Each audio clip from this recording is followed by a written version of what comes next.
Good morning. I am conducting to class 9 chemistry classes, lesson 3rd, atoms and molecules. Some headings are explained about this lesson, but I am revision today law of chemical combinations. Whenever reactant react together, products, elements combines to another form to compounds. These are certain apply of the rules. This rule is the called of the chemical combinations rule या law of chemical combinations rules. इसको क्या कहोगे? Law of chemical combinations rule. फिर से सुने. Whenever reactant one to another matter form to produce or element combined to another element form to compound, it is applied to certain rules. These rules is called the law of chemical combinations rules. These chemical combinations rules are first explained by Lavoisier and Antonio, etc. Scientist was explained about this chemical combinations rule. There are a following chemical combinations rule. First, law of conservation of mass. Law of conservation of mass. These rules are explained by 1756 to Lavoisier. According to these rules, mass can neither be created nor be destroyed during the chemical reaction. This means that any chemical reaction, total reactant mass are equal to the total product mass. अर्थात किसी भी रासायनिक प्रक्रिया में जो भाग लेने वाले रिएक्टेंट की क्वांटिटी होती है, वह रिएक्टेंट की क्वांटिटी उसके प्रोडक्ट की क्वांटिटी के इक्वल होनी चाहिए. चाहे किसी भी विधि से हम उसको रिएक्शन कराएं, उस रिएक्टेंट की क्वांटिटी सदैव एंड दूसरे के इक्वल ही होती है. इसको हम कैसे एक्सप्लेन करें? एग्जांपल देकर के. Suppose that CaCO3 calcium carbonate, take 200 grams, 100 grams. These are heated product to the CaO, calcium oxide, and CO2. When we provided up heat energy of this calcium carbonate, these calcium carbonate are a break to the calcium oxide and carbon dioxide.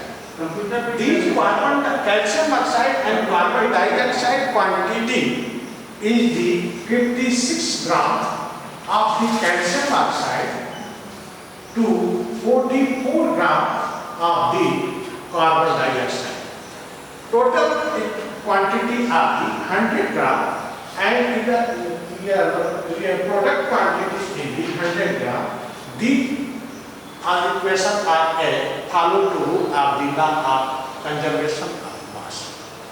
ये किसको follow करेगा? Law of conservation of मास को follow करेगा. क्यों? किस आधार पर explain करोगे? क्योंकि reactant quantity are equal to the total product quantity. This reason it is the follow of law of conservation of mass. ये मैं एक्सप्लेन कर चुका था. इसको और भी एग्जांपल दोगे. एग्जाम्पल के लिए एक अपने तरफ से take two one gas jar. It is filled into sand and keep on this sand to the P2O5 phosphorus pentoxide. Phosphorus pentoxide, it flasks are backed by physical balance. These quantity are reads या reading to notes in our copy. When this sometime after it is the fire P2O5 phosphorus pentaoxide. The total P2O5 converted into gaseous state, but gases are locked by the cork. इस gas को क्या करोगे? Lock कर दोगे cork से। Lock करने के बाद कोई भी गैस इसमें बाहर के तरफ निकल नहीं पाएगी। अब इसका वेट लो, कैलकुलेट करोगे तो इसका वेट भी उतना ही होगा जितना कि इसके पहले का वेट था।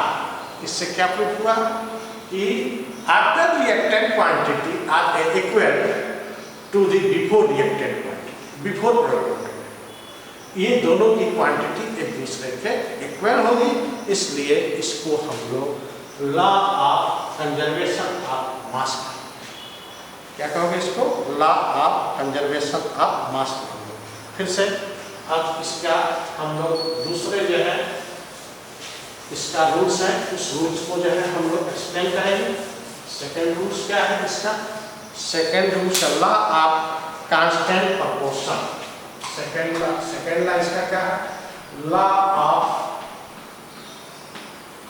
Constant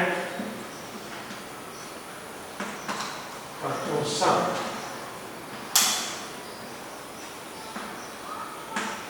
law of constant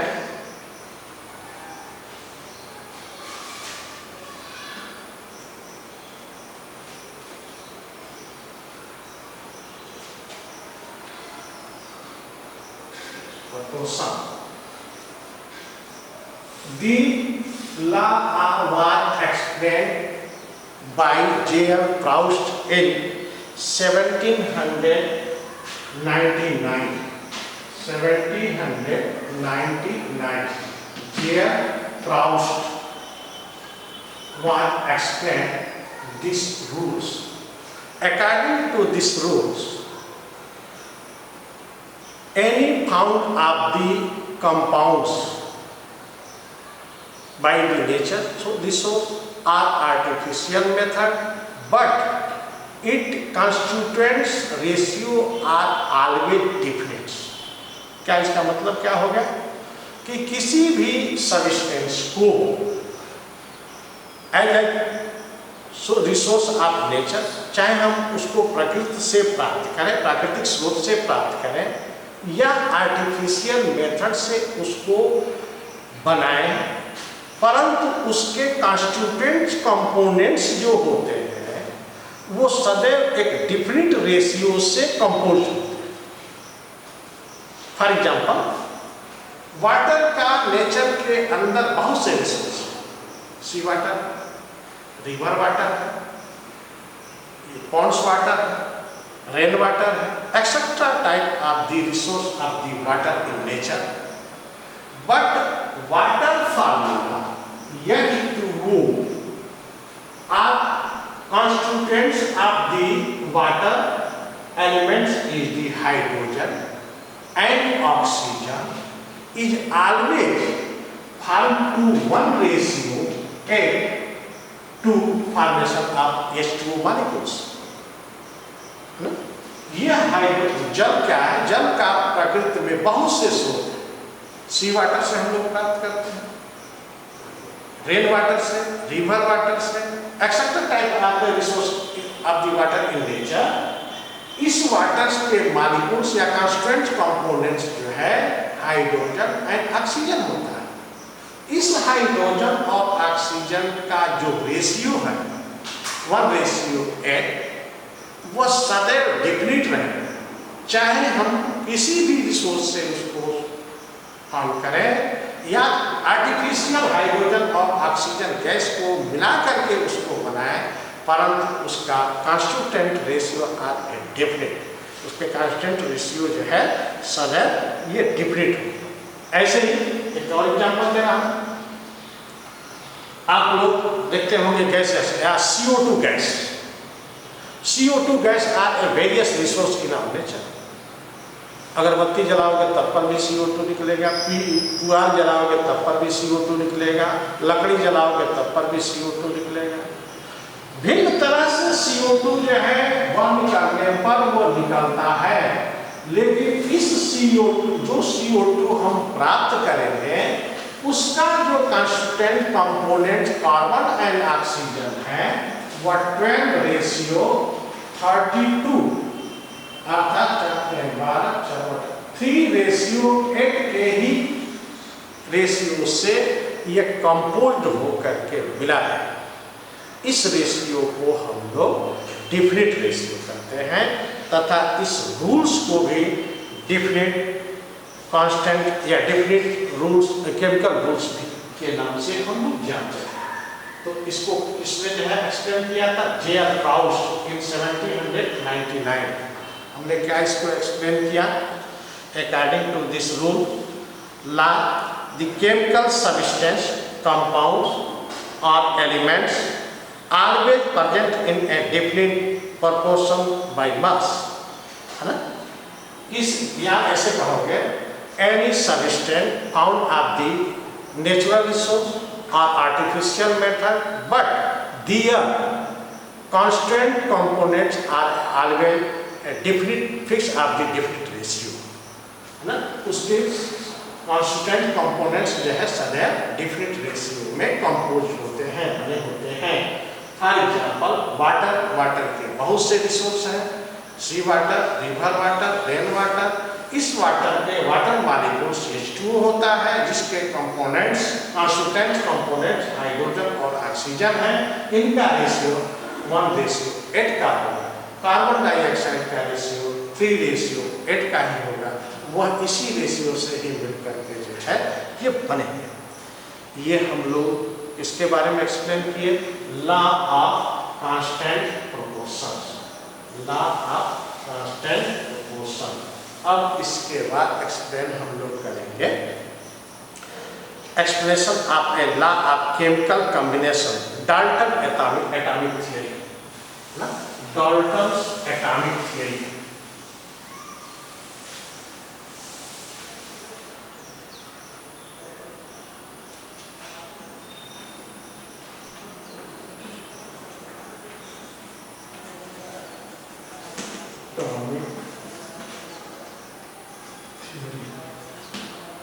The British scientist John Dalton was a first modern explained atomic theory, and the first word are used to atoms words.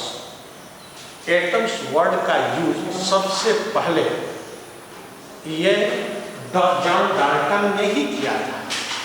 इसको आधुनिक युग का परमाणु सैद्धांतिक वैज्ञानिक के नाम से भी जो है जाना जाता है। इसके प्रिंसिपल्स जो है निम्न है। There are a following point about to atoms. First है every matter is a made up a very small particles, that is the called of the atoms. क्या मैंने बोला? First point every atoms, every matters is a made of a very small particles called two atoms. First में बोला। Second, atoms are individual particles which can neither be created nor be destroyed, है ना? ये क्या होता है? Individual होता है, इंडिविजुअल पार्टिकल होता है which can neither be created nor be destroyed। इसको न तो उत्पन्न कर सकते हैं न तो नष्ट कर सकते हैं। हाँ, इन ए केमिकल रिएक्शन वो अपना अस्तित्व बनाए रखेगा। थर्ड है atoms of a given elements are identical is a mass of an as well as in a chemical properties. Fourth है atom of a different elements are a different mass, ना different elements के अंदर atoms का जो मास होता है वो different type होता है and chemical property are a different, और उसका केमिकल प्रॉपर्टी भी जो है डिफरेंट होता Atoms contain in the ratio of small whole number of fall compounds. Whole number of fall compound. इसके बाद the relative numbers of a kind of the atoms are a constant in a given compounds. ये इन्होंने point wise atoms के बारे में explain किया था। क्या हमने बोल दिया? फर्स्ट मैंने बोला all matters are made to teeny small particles. Those particles is the kind of the atoms. First मैंने बोला। Second, atoms are individual particles which can neither be created nor be destroyed in a chemical reaction. Second बोला न तो इसको उत्पन्न कर सकते हैं न तो नष्ट कर सकते हैं, केमिकल रिएक्शन में अपना अस्तित्व सदैव जो है बनाए रहता है। थर्ड है atoms of a given elements are identical in a mass, अर्थात यह एटम ही उस एलिमेंट के टोटल मास को डिटरमाइन करेगा, उसी के मास के बराबर हो, एटम्स के मास के बराबर हो इसमें एलिमेंट का मास हो। फोर्थ है different type of elements have to different type of atoms, अर्थात जितने तरह के एलिमेंट्स होंगे उतने तरह के एटम्स होता है, इन्होंने ये कहा भी है ना। अगला है atoms combine to the ratio and form to a number of form to a compound. Atom combined to a different ratio form to a different compound, अर्थात ये एटम ही एक निश्चित रेशियो में कंबाइन होकर के एक कंपाउंड को फॉर्म करता है। ये कंपाउंड को फॉर्म करने वाला यूनिट्स जो होगा वो आपका एटम्स होगा। The relative number and types of atoms are a constant in a given compound, अर्थात कंपाउंड के अंदर के जो एटम्स नंबर्स होंगे वो अलग अलग कंपाउंड के अंदर उनका रेशियो नंबर ही जो है इन्होंने ये एक्सप्लेन किया था ना।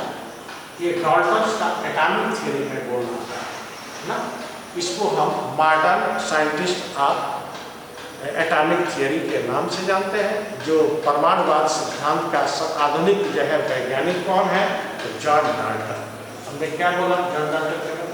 John Dalton was a English scientists. They are given to modern atomic theory in 1802. According to this John Dalton, there are the following terms of the atomic model. First, all matters is made of a teeny small particle, that is the kind of the atoms. First number. Second बोला the atoms have neither created and not be destroyed but during the chemical reaction. Third one, different type of element present are the different type of atoms. Fourth है कि the different ratio of atoms are combined form a different compounds. These compounds are present to the different quantity of the atoms. ये इन्होंने explain किया था ना, इसने John Dalton. लेकिन इनकी बहुत अधिक डिमेरिट थी। What is the demerit of John Dalton? There are a following demerit of the John Dalton. First, इन्होंने क्या कहा था? All matter of the very teeny particle of the atom. सबसे छोटा पार्टिकल एटम है? No. Atom is the divided of the modern scientist. आधुनिक साइंटिस्टों के द्वारा एटम्स को भी डिवीजन किया गया और ये atoms are made of 3 tiny small particles, वह भी 3 स्मॉल पार्टिकल से मिलकर के बने हैं। कौन कौन से हैं? Electron, proton and neutron. जो इन्होंने जो है क्या कहा था? इंडिविजुअल, अविभाज्य है। क्या कहा था? अविभाज्य। लेकिन एटम्स क्या है, विभाज्य है, डिविजुअल है। और उसके कौन से पार्टिकल्स हैं, तो आप बोलेंगे 3 particles, electron, proton and neutron. Second इन्होंने कहा था कि different type of elements present are the different type of the atoms, but some elements have the same characters, but their atomic number are different. It is the given of the isotopes and isobar characters. कुछ ऐसे तत्व होते हैं जिसमें समस्थानिक समभारी का गुण होता है और एलिमेंट से की। फॉर एग्जाम्पल ये हाइड्रोजन का 1H1 hydrogen, 1H2 deuterium, 1H3 elements तो एक ही हाइड्रोजन, लेकिन इसके जो है एटॉमिक मास क्या है, डिफरेंट है। फर्स्ट को हाइड्रोजन कहते हैं, सेकेंड को ड्यूटेरियम कहते हैं, थर्ड को ट्राइटियम कहते हैं। तो इनके जो है ये कैरेक्टर क्या हो, अलग हो रहे हैं, अलग तरह के हो। ऐसे जो है एक तरह के एलिमेंट्स हो सकते हैं, लेकिन उनका कैरेक्टर क्या हो सकता है, कुछ कैरेक्टर आइसोटोप्स आइसोबार के कारण जो है डिफरेंट तरह का हो सकता है। ऐसे ही कार्बन्स है, कार्बन का एटॉमिक नंबर 6 होता है, एटॉमिक मास 12 होता है। और कार्बन के कैरेक्टर्स तो बहुत ज़्यादा अंतर है। कार्बन से ग्रेफाइट बनता है, कार्बन से डायमंड बनते हैं, लेकिन दोनों के फिजिकल कैरेक्टर, केमिकल कैरेक्टर में बहुत ज़्यादा डिफरेंट है। उनके गुण में भी जो है डिफरेंट हो सकते हैं।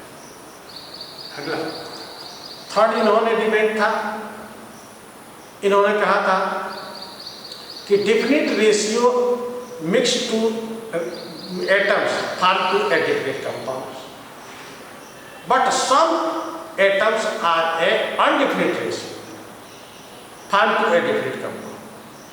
फॉर एग्जाम्पल C6H12O6, इसको हम ग्लूकोज भी को कह सकते हैं और फ्रक्टोज भी कहते हैं। डिफरेंट रेशियो है, लेकिन इसका कैरेक्टर दोनों में बहुत अंतर है, अंतर हो सकता है। उसका रेशियो भी अलग हो सकता है, डिफरेंट रेशियो नहीं हो सकता, उसका मल्टीपल रेशियो भी हो सकता है। उसको गैल्साइड वायु संबंधी जो है रेशियो हो सकता है, तो रेशियो जो है डिफरेंट न होकर के मल्टीपल भी हो सकता है। आयन उसका वॉल्यूम्स के आधार पर भी हो सकता है, अलग अलग तरह के हो सकते हैं। लेकिन इन्होंने जो है ये डिफरेंट रेशियो करके एक्सप्लेन किया था। Thank you.